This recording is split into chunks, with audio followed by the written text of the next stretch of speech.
Chapesa. Assalamu alaikum. Bwana, leo hii wanachapesa wana familia natokea pembeni kwa sababu ni muda mrefu hamkuweza kutuona, hiki kitonge hakijaweza kufika kwenu kwa wakati sahihi. Kikubwa zaidi ni mambo tu ya kibinadamu, sisi ni binadamu, ni maradhi kidogo yalikuwa yametuandama, ndipo mkaona bwana hiki kitonge hakijaweza kuwafikia. Lakini siku ya leo rasmi nimeshika hiki kitonge niwaleteni habari wana michezo. Kabla kipindi hatujaanza, kuna swali kidogo nataka nimuulize mzee Saidi mawili. Kwanza anitofautishie kati ya tajiri na boss. Hilo ni swali la kwanza. La pili, tofauti kati ya fedha na hera.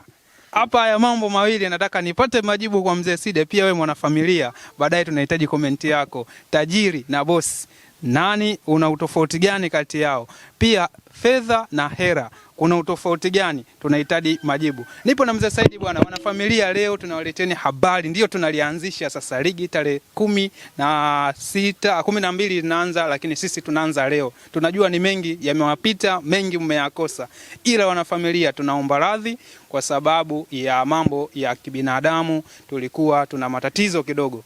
Mupate burudani siku ya leo. Hii sasa ni endelevu, kitonge kimerudi. Mzee Side nyuma yake aliyekamata kitonge, pembeni yake ni mheshimiwa au kijana wenu Mr. Chapesa. Bwana, sikilizeni burudani, tuanze sasa habari. Mzee Side, asalamu alaykum. Wa alaykum salaam. Shikamoo mzee wangu. Marhaba. Kwema? Namshukuru Mungu. Bwana, ni muda kidogo. Ni kweli. Watu wetu wamegadhabika sana. Familia Chapesa. Na familia wamechukia. Mimi napenda kuwaomba radhi. Ndio. Ya kiutu uzima kwa kwamba sisi ni binadamu. Sahihi. Kama binadamu wengine tuna mapungufu. Ndio. Tuna matatizo. Sahihi kabisa. Kuna kuumwa ndugu zangu.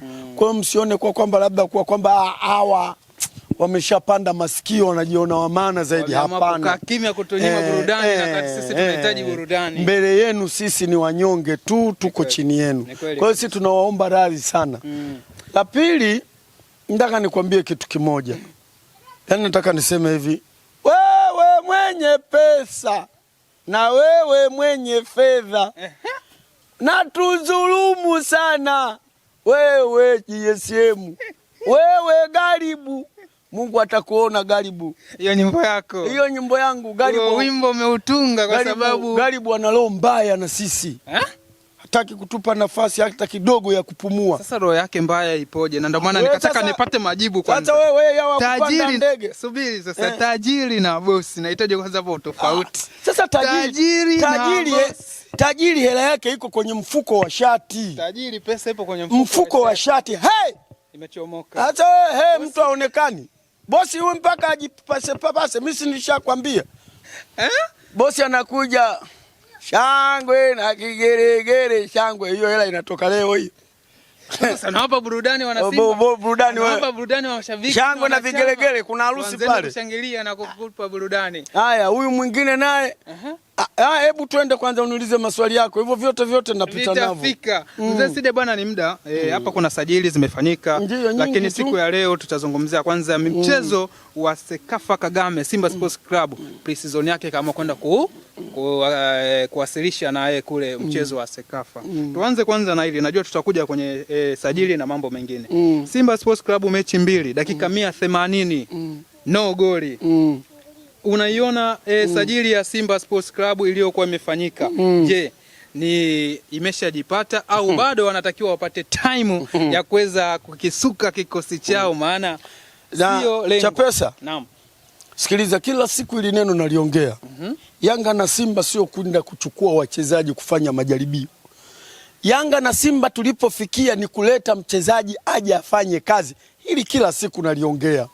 Kwa mfano, Afrika hii Simba unaitoa? Hawezi kuitoa. Mamelodi unaweza kaitoa? Hawezi kuitoa. Wale nini wale Farabat unaweza kaitoa? Hebu twende taratibu. Ni lini ulisikia timu za Misri zimemchukua mchezaji kwa majaribio? Siku moja tu. Wamemchukua yule mchezaji wetu hapa wa Simba. Yule Makonde yule Mixoni aliingia moja kwa moja kwenye kikosi, ila ni kwa ajili yao kukaraha zao na nani zao, wakamua kumweka benchi. lakini sio walimchukua kwa majaribio, walimchukua aende akafanye kazi. Lakini kutokana na visa vyao na tabia zao mbaya za kishenzi, ndio maana walimuweka benchi akanenepa. Na hii yote ni kuikomoa Simba. Je, itakuwa ina uwezo wa kupata mchezaji mwingine? Hajapatikana mchezaji mpaka leo kama hakuna mpaka leo namba 11 ile. Kila wanayoleta ngoma mashaka kila inayokuja. Sasa wewe unaulizia kule. Kule hamna timu kule. Kule wamejikusanya twendeni tukacheze mpira. Hakuna timu tena. Hakuna timu kule. Kivipi sasa na kati Simba Sports Club ndio imeenda? Mimi ndio nayekwambia hakuna timu shekhe. Tusubiri tarehe 12 ndio tuione timu, au tusubiri nane bora ndio niyo nane nini hiyo Simba Day ndio tutawaona wachezaji. Lakini kule hakuna wachezaji, wamejikusanya tu twendeni. Lakini mzee Saidi, Simba Sports Club kikosi chote kipo. Na imani waliotoka ni baadhi tu wa Simba walioondolewa. Na sajili imeongezewa nguvu tena nyingine. Tuzungumzie hizi sajili kwanza zilizoongezewa. Taarifa nilizonazo mimi Simba iliyoko kule Kagame. Wale wachezaji wote wamekuja kwa majaribio. Wale waliosajiliwa? Wote. Mimi sijasikia kama kuna mchezaji kasajiliwa pale. Nani? Hebu nitajie. Wale walioongezewa ni watatu ambao ni wapya. Kuna yule Dumbia striker wenu. Hebu subiri. Yule kasajili yule. Yule kasajili. Yule Dumbia kasajili. Ndio ndo stoka yenu. Top scorer ametoka na magoli 17 kwake. Yule anayepiga goli baada ya kupiga mpira hapa kwenye utosi wa macho anapigia kichogoni. Kasajiliwa na Simba yule. Simba Sports Club. Yule kasaini kabisa. Mkataba wa miaka mingapi? Nakuuliza. Nani wenda kwenye miwili? Sikumbuki, lakini nahisi kitu kama hicho. Na yule mwingine mweupe naye kasajiliwa. Yule mwarasta. Yule mwenye rasta naye kasajiliwa. Bali sio anaitwa ya. Mwenyezi Mungu tusamee, sisi tumekukosea nini? Kweli tuna viongozi. Sasa mzee Saidi, striker yule unamzungumzia. Kwa hiyo ile timu ndio tunayokwenda kucheza nayo tarehe 12 na hao wajomba. Naenda kucheza na na hao wenye pesa. Na wenye wanaita kwenye water player huko, na Yanga huko wameshasajili pia wao. Kina Sharulile. Tajiri kainuka mwenyewe kamfuata bosi mwenyewe kainuka. Yaani tuseme tajiri. Imemnyanyua fedha kaondoka kwenda kumfuata Sharulile. Alafu sisi nimeona bwana, mimi lazima niwe mkweli. Nimeona kwenye mitandao. Msemaji wa Simba anasema yule mchezaji Ibrahim Dumbia anatofautiana na Osman. Anatofautiana nao masikio tu, lakini kila kitu wamefanana. Nikasema huu ni msiba mkubwa. Yaani kila kitu wamefanana. Nikasema huu ni msiba mkubwa mno. Yule mchezaji mimi nilishakwambia Ahmed Ally anatuuza. Ahmed Ally kodi zake zote anazozitoa na ukija ukiangalia, yani hamna kitu. Kwa mzee Said, wewe striker peke yake kwa kwanza, striker huna imani nayo tayari. Dumbia bado una yule? Labda atabadilika baadaye. Amumpe muda. Sasa ndio haya naye yasema, unampa muda kwa kipi? Yule anatakiwa aje afanye kazi. Mixon hatukumpa muda. Prince Mugalu hatukumpa muda. Kagere hakupewa muda. Chama hakupewa muda. Kotei hakupewa muda. Wala Boko alivyotokaza. Wala Boko kutoka huko alikokuwa kuja Simba hakupewa muda, alikuja kufanya kazi. Tunarudi pale pale Chapesa, mdogo wangu, ndo nakwambia hivi. Simba hamna uongozi. Yaani nisikilize vizuri. Hii leo nataka nikuweke wazi na wana Simba wajue. Kipindi alipokuwepo Rais marehemu Magufuli, alikamata pale matapeli akayaweka lock up. Akamata kwenye klabu ya Simba huko. Viongozi wa Simba mpaka leo wengine hatuwaoni. Mazima wameondoka. Umenelewa? Wagonjwa. Alikamata kaweka ndani. Umenelewa? Miaka 4 Simba inafanya vizuri. Ndio. Si ndio? Tajiri akiwa Mo. Ndio. Wale walipokuja kuachiwa hawana pa kwenda, wamerudi Simba. Mo kuchungulia kaona yale yote. Mimi Kanjibai hela ya ukoo hii. Hapa nikiweka hela yangu yote sinapotea. Mo kasepa. Lakini Mo sio kushindwa kuihudumia Simba. Ikarudi kwenye fomu kama ile ya miaka 4 iliyopita. Kule kwenye miaka 4 kwanza walianza. Mo alitoa hela ya usajili wakaenda wakaleta Pao Malijobe. Akatoa hela wakaenda kuleta Fred funga. Akatoa hela wakaenda kuleta yule mwenye malasta yule. Manzuki. Sio Manzuki. Manzuki alikuja kwa ajili ya kampeni. Yule nani huyo? Onana. Umeelewa? Akatoa hela wakaenda wakachukua beki mmoja akigeuka Mohamed Otala. Tunakula ngapi sijui 2 sijui 3 na Mayele. Jamaa anageuka badala ya kukaba anageukia mkono wa kulia yeye kageukia mkono wa kushoto, Mayele kageukia mguu wa kulia. Kapita nayo. Alichokifanya kumuita tu Aishi Manula. Mimi nakwambia tutapata tabu sana kwa uongozi ule. Na hii nakwambia hivi, kama ndio ile timu iliyoko kule. Ile ya Rwanda kule. Ile ya Rwanda ile. Tarehe 12. Wewe mwenye pesa. Tajiri kazungumza. Wewe mwenye pesa. Unatuua. Sasa kwa Mungu garibu unatuua. Anachoua nini wakati Muhindi inaonekana pesa ni nyingi kuliko huku kwa nakwambia yule katoa hela yake kwa sababu pale kuna makabaila. Pale kuna wezi kibao pale. Anaweka hela yake ya nini? Alafu kingine Mzee Saidi. Inavyoonekana dili la Gilimugishi na Shaulile. Shaulile Simba anaonekana ndo wa kwanza walienda kupeleka ofa. Hela. Fedha. Hapa tunaongelea hela. Fedha. Sio hela, tunaongelea fedha. Ni ile tofauti ya hela na fedha. Hela ni fedha. Kwa hiyo wapi litumika fedha? Tofauti ya hela na fedha. Sasa ndio ujue fedha imemleta Shaulile. Fedha. Niongeeni maneno yenu yote. Sio hela. Maneno yenu yatakwisha. Nawaambia ukweli. Kwa hiyo kumetumika fedha. Imetumika fedha. Tajiri ananyanyuka na fedha, kaondoka na pochi. Bwana. Kaondoka na kibegi. Namfuata Shaulile. Alafu anaenda na ndege, wamekaa kwenye ndege, kumbe ndege ina sebule bwana. Kuna vitu wametulia pale. Maangu. Sijui kahawa ile, sijui ile kofi ile. Bwana, wanagonga kahawa alafu wanabadilishana mawazo. Alafu kuna mwingine anachungulia hivi wakasemaje? Wakasema yule nani yule Kamugisha. Kamugisha alikuwa anachungulia pale anaangalia mwenzie anapohesabiwa pesa. Lundo la hela akapewa pale. Watu wakaona hizi zinatosha, akasema nibadilishieni bwana, nipeni dola. Kageuza tu mfuko tajiri. Mimi nakwambia kweli, yani aligeuza mfuko. Katoa kwenye shilingi, katoa huku kwenye shilingi, kamwekea mezani. Akamwambia haya mengi nitaweka wapi? Sasa tunatakiwa tufanyeje? Sasa mambo hayo sasa hivi ya kutembea na vikesi. Hivyo Mzee Said na kati wewe mchezaji unamshawishi kwa pesa. Sawa. Weka mezani. Nisikilize. Yule beki wa Simba anakuja Yanga. Aliwekewa hela mezani. Fomu ya kusaini Yanga iko mezani na pesa zimewekwa mezani. Namba 3 yako? Namba 3, si afadhali namba 3. Yule beki yule alikuwa anachezea Simba.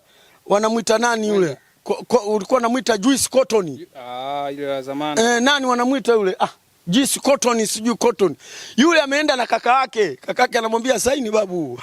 Kila akiangalia anaona nyekundu zinamshawishi. Anaona mdogo wake anachelewa. Wameweka mzigo mezani Biklebu. Kaweka mezani. Huku fomu. Hapa pana mzigo. Saini bwana wewe. Ukatoa hata mambo ya mikataba ya janza. Unasaini tu fomu. Unaonekana wewe mchezaji wa Yanga. Mikataba ilikuwa bado, mtu hata sikudanganye. Umewekwa mzigo. Mkataba imekuja hapa juzi tu. Kubadilisha hizi maneno haya na nini na ligi nini sijui nini, ndo wakasema jamani tuende sasa na sisi mtindo wa wenzetu, tuende kwa mikataba. Wachezaji wasaini mikataba, wao wana haki zao na wenyewe. Ndio hii. Kwa hiyo lakini Cotton Shaulile fedha imetumika sio hela. Shaulile amerundikiwa zile nyekundu azielewi, akasema jamani haya mengi nitapita nayo wapi? Sasa unasemaje? Kama kuna dola nipeni. Babu, limefunguliwa begi upande wa pili tu zipu tena anayefungua huyu. Si engineer Elsi. La engineer Elsi kafungua huku. Yaani sasa si umeona anagonga vitu tu pale wanabadilishana mawazo. Hana shida. Ile party ilifanyika kwenye ndege. Babu, ndio maana nimekuuliza ndege kumbe ina sebule. Sisi tunapanda hizo ndege ya pupu tunajisifu tumepanda ndege. Wenzao wamekaa ndege ya nyesebule. Na gahawa wanakunywa huko. Hawana mambo mengi. Wewe bwana wewe achana na hizo habari. Alafu unakuta watu wanalopoka wanakuambia Shaulile mzee ana miaka 40. Hiyo ndio taarifa ambayo Chama na miaka mingapi? 35. Na huyu ana 30 ngapi? 32. Nyinyi mnaleta masiala sana nyinyi. Wenzenu wako serious. Sasa hizi kauli zinakujaje za kusema Shalulile ni mzee na ndio maana hawakumuita? Wewe umeniambia nini hapa? Wewe umeniambia wa kwanza Simba. Ndio. Fedha umeenda umegonga ukuta, hela hawana. Nani anayeweza kumchukua Shalulile? Kama huyo hapo inashindikana wa hapa jirani, huyo ndo mtamchukua Shalulile. Kama ilishindikana ya Uganda, ya Okelo pale mnaenda kuchukua Lonolemba, ikapigwa juu kwa juu.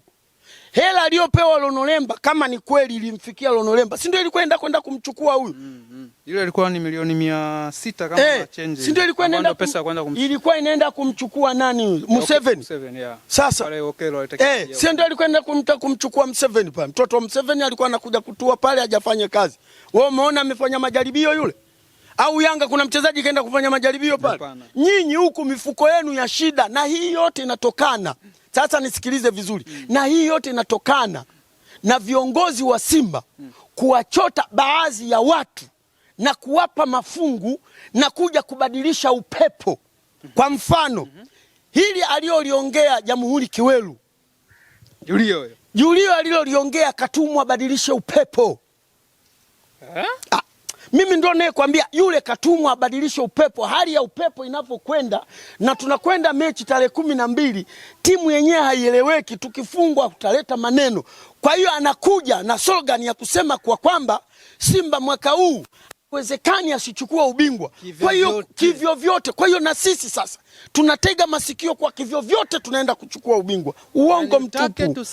Uongo mtupu. Shekhe, wallahi nakuapia kwa jina la Mwenyezi Mungu nimeukanyagia hii ardhi. Kwa haki lillahi Simba achukue ubingwa. Kwa haki lillahi ya Mwenyezi Mungu Simba achukue ubingwa. Na sajili ile iliyofanyika yote. Simba kachukua ubingwa, serikali imeingilia kati. Kwa sababu lolote litakalotokea ni shida ya uongozi, na uongozi utakuja utatoka. Na watafuta wale watu wenye uwezo wa kuongea. Bana, tokeni iteteeni timu. Acheni na hao watu wanaiponda timu. Itaundwa kabineti yao kabisa. Umenielewa? Na wapo. Mfano mdogo.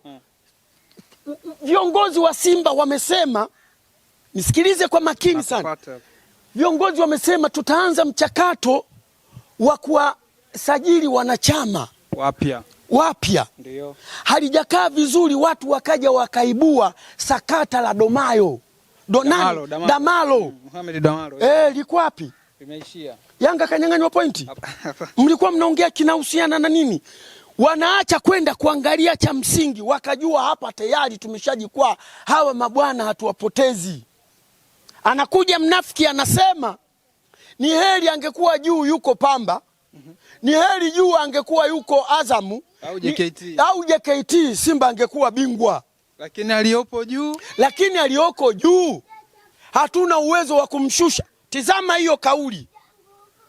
Na hii yote ni kwa sababu gani? Viongozi wa Simba wameweza kuwachota baadhi ya wanachama na wapenzi, kuwaaminisha vitu vya uongo. Kesho tunakosa ubingwa, alafu tunaanza kung'ong'ana mwakani tunatengeneza timu. Kweli kama wangekuwa wako serious ya kusema kwa kwamba tunasajili timu tunaenda kupambana na Yanga, shekhe, hapa unayepambana naye ni Yanga tu. Na ndio anayewaumiza wewe. Na ndio anayetusumbua. Na ndio mnayesumbuana kwenye pichi. Na ndio anayetunyanyasa. Garibu na mwenzie nani? Alafati na mwenzie Engineer Hersi. Siku hizi Engineer Hersi yani kawa na jeuri. Ya nini sasa? Engineer Hersi kawa na jeuri vibaya. Jeuri ya nini sasa yeye? Wewe usitaki kuyajua. Kawa na jeuri. Kamaliza biashara zote, wewe ubingwa mara 5. Kwa hiyo yani sisi watu wa Simba na tuona takataka yani. Kwa hiyo ndani ya uongozi wake wote kaondoka na makombe yote. Kwa hiyo NBC wanatengeza kombe, lile kombe ni special kwa ajili ya. Mimi nakwambia hivi. Leo juma ngapi? Leo Alhamisi. Tarehe ngapi? Tarehe 30 leo. Utakuja kunikumbusha. Nimekanyaga ardhi ya Mwenyezi Mungu hii. Lakini utakuja kunikumbusha. Tuje kwa Simba Sports Club bwana.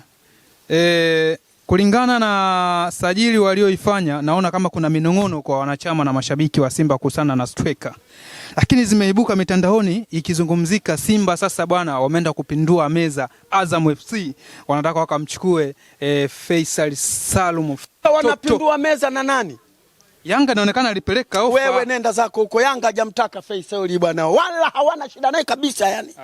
Mimi ndo nakwambia hao viongozi walioko madarakani wanatengeneza sindiketi ionekane kweli Yanga wameweka bato, Simba wameweka bato na Yanga wamefanikiwa. Uongo mbwi. Ndio hayo wameenda kule hawana hela, wameshindwa kwa huyo nani huyo Shaulile. Umenielewa sijui? Wamerudi huku, umenielewa bwana? Wanakwambia mzee, tumeamua tuachane naye. Kocha katoa ushauri, wewe kwa ligi ya Tanzania Shaulile ashindwe aje kucheza, labda mumloge. Wewe ndio watoke na socks yake. Yaani nakwambia labda wamloge. Shaulile yule ninayemjua mimi. Kule si wanasema kaondoka ana goli 3. Ana goli 3. Hapa mengi tu. Beki gani anaweza kumzuia Shaulile? Yaani hata mcheze marafu ya namna gani? Babage. Mligo. Chilambo. Bado yupo Mohamed Hussein. Wewe mwenye pesa. Huyu Shomari Kapombe. Unaniumiza roho yangu. Mohamed Hussein. Mohamed Hussein. Mohamed Hussein. Wala hata hawajamuongelea Mohamed Hussein. Watu wanashangaa eti Yanga ameondoka. Kumbe kuna wachezaji wameondoka, Yanga inadaiwa. Kwani kudaiwa si kitu cha kawaida tu? Nchi inadaiwa leo ya Yanga. Nchi inadaiwa. Kila unakotembea tunapigiana hesabu. Bwana tunadaiwa na nani sijui mahela haya wewe Mtanzania, kila Mtanzania deni dola sijui 10,000 sijui 5,000. Leo unakuja kushangaa Yanga kudaiwa na mchezaji, si vitu vya kawaida hivyo. Sasa tuje kwenye hii tetesi Mzee Saidi. Kama Shaulile inavyosemekana Yanga pesa waliopeleka, tetesi sio official, ni bilioni 1 na milioni 900. Faisal Salumu anauzwa bilioni 4. Hivi kweli tetesi za kusajili? Nimekwambia uongo. Ukishinda huko bilioni 4, yani wale Azamu waseme tu bwana Fei, wewe nenda tukawasaidie wale. Kama kwa mchezaji. Na ukiona Fei kaenda Simba kaenda bure. Hakuna hela inayoweza kutoka Simba kama ile. Ngwi. Nitajia kiongozi gani anatoa pale? Aache kwenda kununua semi huko aende akatoe hela. Watu wanajitengeneza. Acha kwenda kununua semi aje atoe hela anunuliwe Fei. Pale mwenye uwezo huo alikuwa ni mtu huyu mmoja peke yake, Muhindi Kanjibai. Na Kanjibai alikuwa anaipenda Simba kwa moyo wake wa dhati. Mimi sioni sababu ya kumchukia Kanjibai. Miaka 4 tunatesa, tunafurahi ni kwa sababu ya Kanjibai. Na uongozi ulikuwa huko sahihi. Na hela yake ilikuwa inatumika vizuri kwa sababu makabaila yote yalikuwa hayapo. Leo makabaila yamerudi, katia mikono mifukoni hayupo. Hela ya ukoo anahesabia chini ya mfuko kwenye suruale 1 2 3, chindeni mkanunue. Wao nafikiri anatoa kama anavyotoa JSM. JSM anatoa yeye mwenyewe mfukoni mwake. Tajiri. Sikachukua ndege sio bosi, ni tajiri. Kaondoka nayo moja kwa moja karuka na ndege. Katua Afrika Kusini pale. Wewe Shaulile uko wapi? Mimi niko hapa. Wewe njoo hapa. Panda ndege tunaongea hapa. Si hatuwezi kuongelea chini. Luka mawinguni. Sasa walimfuata Dubai. Alikuwa Dubai ametulia na kula pension yake. Sasa na shida gani babu, mahela anayo? Wewe njoo Tanzania hapa sisi tufurahi. Sasa utaona kwenye tamasha lao. Sasa tuachane na Shaulile. Umeziona zile namba 3 zilizotambulishwa kwa siku moja? Nani Yanga Ile minjemba bwana, ngoja kwanza. Hizi wale wachezaji kama wale Mzee Saidi kwenye ligi yetu. Uliwahi kuwaona ile minamba ile kwanza, wale watu kwanza sitaki hata kuwaona. Sitaki hata kuwaona. Niwaone wa nini mimi? Unakuja kuumiza roho yangu? Mimi sijasoma tu. Sijasoma ngoja bwana. Ningeiokoa timu yangu. Sasa uiokoe timu kwanza, kusoma lazima. Yani nakwambia timu imeingia kwenye mikono ya mabepari babu. Hamna kitu pale cha pesa. Yani si tunaenda kwa misaada, tunasaidiwa sasa hivi, sio uongozi unasimama kizatiti kama vile ukimtaja Engineer Hersi, ukimtaja Arafati, ukimtaja sijui Mlamingambi, sijui mtaje nani, sijui mtaje nani, sijui nani. Umeona bwana, na wale wajumbe wao. Yani kinachotoka kwa Engineer Hersi, kinachoenda kwa Arafati ndicho kinachoenda kwa nani? Mchezaji. Sio kwa mchezaji, kwa tajiri mwenyewe. Yani, na ndio maana nilikwambia siku ile wameenda, sio kama wameenda kushangaa sijui kuhamasisha timu sijui chukua ubingwa. Uongo wao, walienda kuangalia madhaifu ya timu yako wapi. Lakini kuna wengine wanachoshangaza kama Yanga wamemtambulisha Shaulile kwa jezi ya Mamelodi. Mbona na nyinyi mlimleta Manzuki pale na akasema mimi Simba, mwisho wa siku mkapigwa changa la macho? Nisikilize vizuri. Au ndio yale wanataka kwa tarehe 2 ili wapite? Nisikilize vizuri. Shaulile si hajasajiliwa na Yanga. So baadhi ya mashabiki so wamesema kwamba hajachukuliwa na Yanga. Babu mimi wametambulisha kwa jezi yake. Sikiliza. Mimi na rafiki zangu wengi sana wako nje. Watu wa nje ni wabaya sana, wanajua habari za Tanzania kuliko hata sisi. Wanafuatilia mpira wa Tanzania kuliko hata sisi. Kuna maneno mimi naweza nikayaongea mimi na wewe hata saa 8 hatufiki. Tunaletewa defender. Tena wewe unaweza mimi nikatoka. Mimi sinakwambia napewa vitu vya ndani kabisa sebuleni na vya wale watu. Lakini mimi sitaki kuvisema. Na hivi vingine ninavyoviongea vinatoka ndani ya kichwa changu. Unajadili tu. Kwa mfano, hili la nani sio la Shaulile, la huyu Jamhuri Kiwelu. Unahitaji kufikiri. Wala uhitaji kufikiri kwa sababu watu hawa Simba wako wengi. Wakukaa wanakuja yani wakukaa wanaitwa. Bwana njoo bwana. Bwana hapa pameshaharibika. Hebu badilisha upepo. Kwa hiyo mashabiki wa Simba nyinyi mnapewa imani lakini utekelezwaji? Hakuna kitu shekhe. Mwaka jana walisemaje kwenye tamasha la Simba? Alisemaje nani yule mwenyekiti wa bodi ya wakurugenzi? Mwaka wanataka ubingwa. Walisemaje? Tena amekaa, alafu kile kizee kikaa kinamchungulia namna hiyo. Wana Simba. Ukatoa mzee kasema Simba, watu wamenyuti tu. Kakasema mtaona kama mtachukua ubingwa. Mmechukua ubingwa sasa. Naongea kitu gani baba? Sasa ango yalo nyuti na ndio sio kusema aliambe wana Simba kaka kimya. Akamwambia mimi nawapitisha reli. Babu. Wana Simba majitu yamenuna. Tumalize kwa hili mzee. Wana Simba majitu yamenuna. Selemani Mwalimu wana Simba wale ushamba huo babu. Wamemuongezea mkataba lakini wana wizi. Mimi si ndio nakwambia hamna viongozi pale babu. Wanaumbuka asubuhi lakini watu wa Simba hawakai wakajifikiri. Hao watu ndio wanatuharibia timu yetu. Mimi nakwambia hivi, wallahi Mungu na mtume mimi huyu Mungu huyu. Kweli Mungu akikupa ulemavu ana makusudio yake. Akia Mungu nakwambia. Mimi kaninyima kusoma niwe na mimi na PhD kwa sababu ndio hayo ningekuwa hatari sana. Nisingekuwa nakubali. Mungu akasema darasa la 7 hapa.